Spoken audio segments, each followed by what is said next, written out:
दोस्तों नमस्कार। आज हम बात करेंगे एनपीए खाते के बारे में। जी हाँ, आपने कहीं ना कहीं किसी न किसी प्रकार के लोन ले ही रखा होगा, लेकिन आज जो बात करने जा रहे हैं सिक्योर लोन की बात करने जा रहे हैं। हालांकि मैंने आपको पहले भी अनसिक्योर लोन के बारे में काफ़ी सारी गाइडलाइनें दे रखी हैं। अगर आपने नहीं देखी हैं तो वीडियो में जाकर देख लीजिए आपको अनसिक्योर लोन की स्थिति में क्या करना होता है, कैसे करना होता है और कहाँ जा कर के अपना लोन माफ़ करा सकते हैं। लगभग 100% माफ़ हो सकता है। ठीक है, उसके लिए क्या करना है उस आपने पिछले वीडियो में बता रखा। आज हम सिक्योर लोन के बारे में बात करते हैं। एक अपडेट आ रही है, जो अपडेट आपकी उत्तर प्रदेश से ही आ रही है। जी हाँ, उत्तर प्रदेश में एक बैंक मैनेजर ने क्लाइंट को इतना बरगला दिया, इतना धोखे में रखा और यहाँ तक कि पैसा भी ले लिया और एक बार नहीं 2 बार पैसा ले लिया और उसके बाद भी उसका मकान सेल आउट करने के लिए उसने विज्ञप्ति भी जारी करवा दी। अब ऐसे ऐसे बैंक मैनेजर हैं जो इस प्रकार का कार्य करते हैं। लोग किसी कारणवश अपना लोन नहीं दे पाते, अपनी ईएमआई नहीं दे पाते, जिसको लेकर के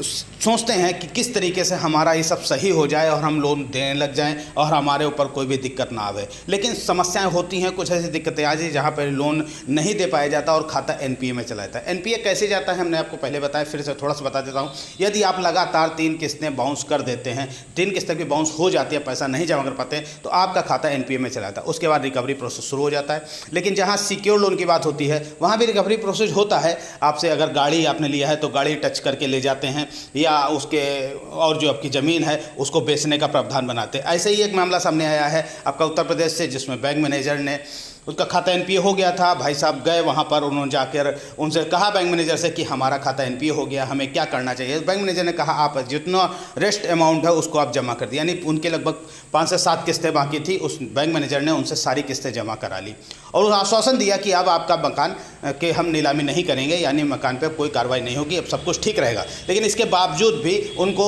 जब उन्होंने पैसा जमा कर दिया, लेकिन उनको विश्वास दिलाया कि आपका खाता एनपीए से हम पीए में बना देंगे। यानी कि एनपीए खाता जो होता है नॉन परफॉर्मिंग एसेट, और उसको ले जा करके जब आपने पूरा पेमेंट कर दिया तो बैंक मैनेजर के अनुसार वो कह रहे थे हम आपका खाता जो है परफॉर्मिंग एसेट में ले आएंगे, यानी कि आपका कंटिन्यू खाता हो जाएगा। लेकिन ऐसा नहीं हुआ। कुछ ही समय के बाद उनके पास 13/2 की नोटिस भेज दी गई। 13/2 की नोटिस देखते ही जो सज्जन थे वो घबरा गए और फिर से बैंक मैनेजर पास गया, उनसे कहा सर आपने तो ऐसा ऐसा कहा था। यहाँ पर सज्जन ने एक गलती की, ये आप गलती ना करें, ये गलती ना करेंगे इसलिए मैंने वीडियो बनाया। हालांकि इस वीडियो में किसी को भी ब्लेम करने का उद्देश्य नहीं है, लेकिन जानकारी देना जरूरी है, जैसे कि लोग करते हैं और लोगों के साथ धोखा हो ही जाता है। आशा करता हूं अगर आपके साथ अगर कुछ हुआ होगा तो कमेंट्स में ज़रूर बताएंगे।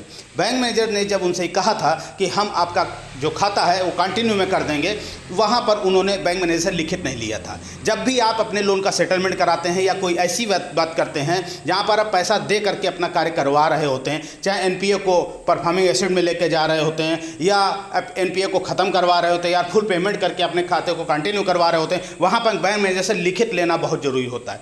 बैंक मैनेजर लिखित देगा, 24 से 48 घंटे के अंदर आपका खाता सही हो जाएगा। अगर वो लिखित दे देता है तो ही आप सेटलमेंट करें, अन्यथा आपको सेटलमेंट अगर करना है तो उसके लिए आपका लोक अदालत सबसे अच्छी जगह होती है। वहाँ पर बैंक मैनेजर गड़बड़ नहीं कर सकता और आपका लोन भी कम से कम कीमत में माफ़ हो सकता है। तो यहाँ पर आप अगर 20 लाख तक का लोन है तो आप यहाँ से माफ़ करा सकते हैं। तो इसके बाद हम बात आते हैं 13/2 की नोटिस। 13/2 की नोटिस के बाद में सज्जन दौड़े।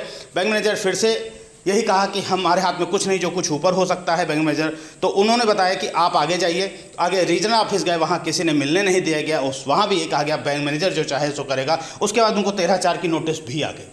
अब पैसा देने के बावजूद भी अगर ये हो रहा है तो आप समझ लीजिए एक आम आदमी की स्थिति क्या होगी। इनके पास पैसा था तो दे सकते थे, दे दिया, लेकिन फिर भी इनके साथ काम नहीं हुआ। 13/4 नोटिस आने के बाद भी बैंक मैनेजर ने से कुछ पैसा और लिया और हम सही करा देंगे, लेकिन ऐसा नहीं हो पाया। जब पेपर में गजट हो गया कि इनका मकान बिकने वाला, तब ये ज़्यादा परेशान हुए और इन्होंने वकील साहब की शरण ली।